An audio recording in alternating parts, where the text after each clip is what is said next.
How to fix unsupported resolution in KineMaster. Now, in order to fix this issue, you just simply need to download any of the application from either App Store or Play Store to convert your video resolution. For example, I am using this video compressor and converter application in my device. Just simply open the application after installing any of the application that you want to use. I'm using this one. If you choose to use this one, just simply open it and tap to this compress video option.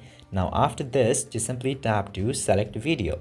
Now select the video which you would like to compress or reduce the resolution to the resolution which KineMaster supports. Now tap to next button, and now from here you can choose to select the resolution which you would like to select.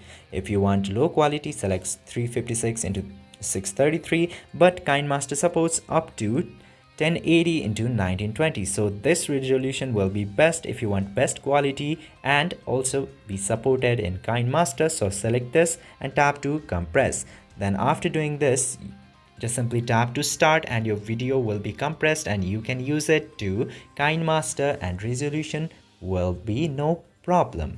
I hope this video helped you. If yes, don't forget to hit that subscribe button and thank you for watching.